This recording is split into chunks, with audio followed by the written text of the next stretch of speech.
everybody, and welcome to another episode of Fund Hub Radio. I'm your host, Lindsay, and today we are joined by a personal event coach of ours. This is Eileen Turcotte. Welcome, Eileen. Hi, Lindsay. Thanks for having me. Of course. It's so great to have you here today. I wanted to get started this episode for everybody that's listening and watching. We are doing an episode today on sharing and how social media, text, and email sharing is just essential for these modern event-based fundraisers. But first, we want to start off by introducing Eileen and getting to hear a little bit about Eileen and how she became a personal event coach at Get Movin' Fundraising. So, about 15 years ago now, I was PTA president when my kids were starting school. And as things usually go, we had to reorganize really quickly. And all of a sudden, I found myself in charge of fundraising too. And so my principal at the time actually came to me with Get Movin'. She had been referred by a teacher who had a friend whose school was using our system. And so we ran that first fun run and we used Get Movin', and it was a lifesaver because I didn't know what I was doing. And so 2 or 3 years on using Get Movin', it was an email that came across my desk one day. And Get Movin' was looking for some help as the company grew. And long story short, here I am helping schools up and down the West Coast run their events. I love it. That's so awesome. Thank you for sharing that. I think it's important that our listeners and viewers understand that our personal event coaches were in their shoes at one time. So I love to be able to just provide a little bit of clarity to them and, show them that, we are really just like you. I mean, although we're a business helping these schools and parent groups fundraise, really, we are here because of us being in the position that they were in the past and being able to, provide our insights to them to help them have successful fundraisers. So now we're going to get started on talking a little bit about our topic today, which is sharing for online fundraisers. So Eileen, can you start by explaining what we mean when we say online sharing for fundraisers? It's pretty much what it sounds like. We are talking about any means of electronic or digital requests for donations. So we're trying to get away from the old paper flyers. FundHub makes that super easy.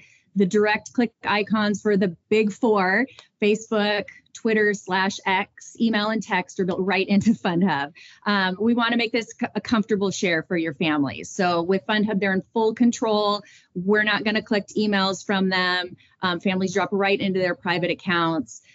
Super easy. So we just want to get out on that digital forefront. That's how everybody's communicating these days.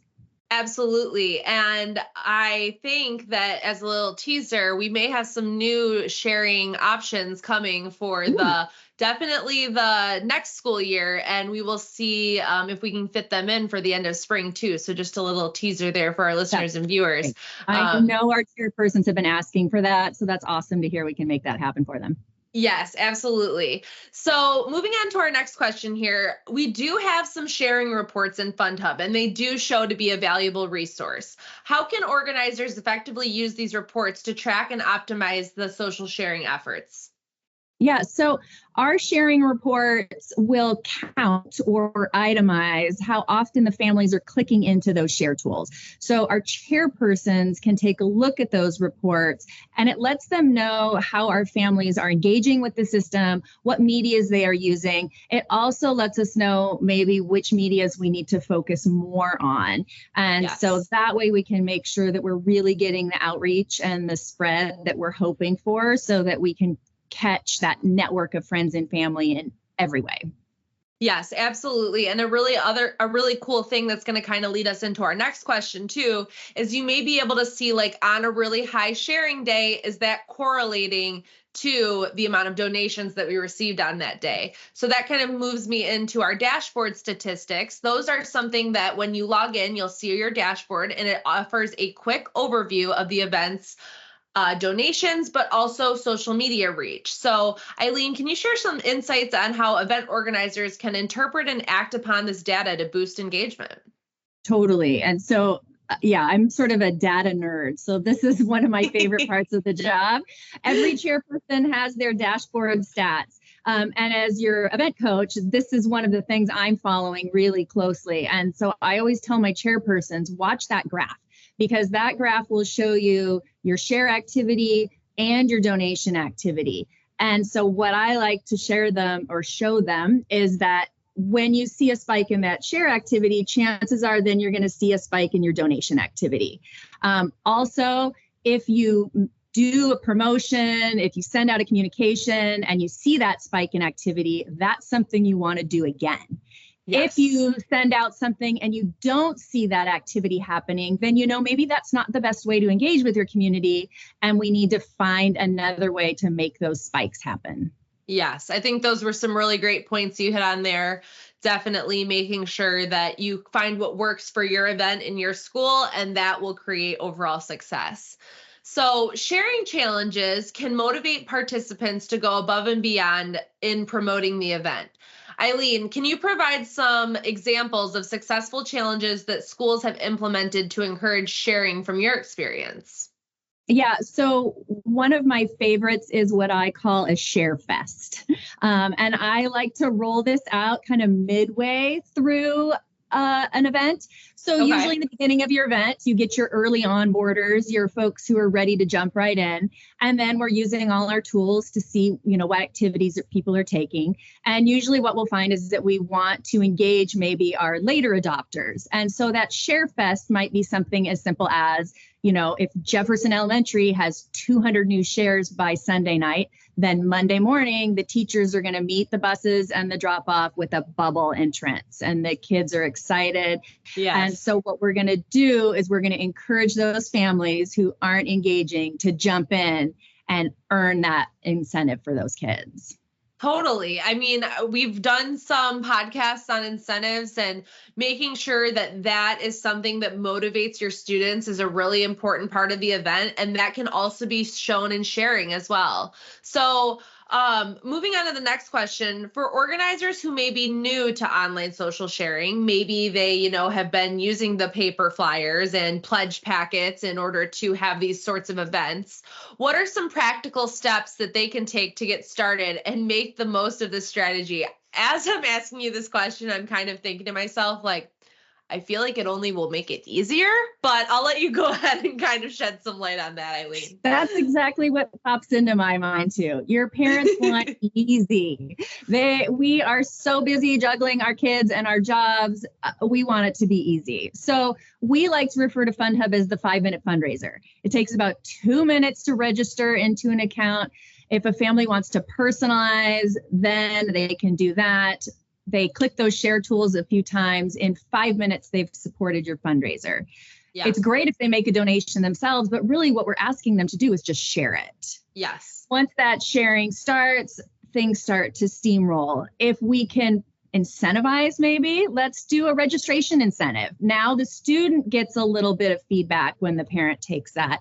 That's going to further steamroll. Now we've got that momentum flowing. We've got those pages floating around, that comfortable ask.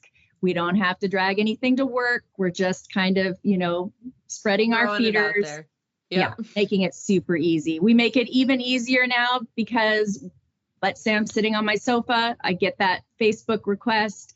I don't even have to get up and get my wallet anymore. I've got credit cards, debit cards, Venmo, PayPal, Apple Pay, Google Pay. As the donor, I can do it all in 30 seconds. Yes, I think that was a really great point to hit on is, we felt as a company that it's become so easy now to make purchases on your phone. I mean, Apple Wallet, all these smart wallets where you can literally just buy with one click, I think is like a term that people use now because you can seriously do that. So we make that super easy, and being able to share it and see the student webpage on your phone makes that all easier as well. So Eileen, I can't believe it. We're finally already getting towards the end of the podcast episode. So I just wanted to see if you could share a real life success story where effective online sharing played a pivotal role in the outcome of a fundraising event that you've been a part of. Yeah, one of my favorite stories. My region includes the Hawaiian Islands, and a couple Yay. years ago, I had a school, Kapunahala on Oahu, come, and they were restricted from their typical fun fair. This is back in the COVID days, and they needed to fundraise. They had an annual budget of about $20,000, and the fun fair usually filled about 10,000 of that. Okay. And they had considered some full service companies, but they really wanted to host an event that was, meaningful to their community. And so they had settled on a cardio drumathon. So they were going to do a donation campaign and then celebrate with this drumathon. And they decided FundHub would be a good fit. And the online sharing was kind of new to them. We layered in some registration incentives to, get the community into the online piece, layered in some all school celebrations to build some equity across the community. Not only did they raise their 10K goal, they had to raise their goal like 3 times because they just had so much energy coming in. They ended up raising over $60,000. Oh my gosh, with the goal of 10 times over. Yes. Oh my Started gosh, at 10, raised 60. Wow. They were stoked. Yes, that is such a great success story and such a story attributed to sharing. I mean, maybe in some of those Hawaiian Islands, they have family that might, be living in Boston, who knows? Right. And being able to have that reach where, maybe you're not comfortable or maybe you don't have social media, and that's totally okay. We have that text and email share option as well. And even coming up soon, we're going to have a copy link share tool. So you can just copy the student webpage link and paste it anywhere you see fit that makes the most sense for you. So being able to share that success story, I think was really great for our listeners and viewers to be able to understand how sharing can really make an impact through a thon style fundraising. So Eileen, I want to thank you so much for joining us here today. I think this was a super quick but effective episode on how sharing can really take your Athon style fundraiser to the next level. So thanks for taking some time out of your super busy schedule. I really, really appreciate it. My pleasure, Lindsay. Yes. And we will see you guys all on the next episode of Fun Top Radio. And I hope everybody has a great rest of their day. Bye.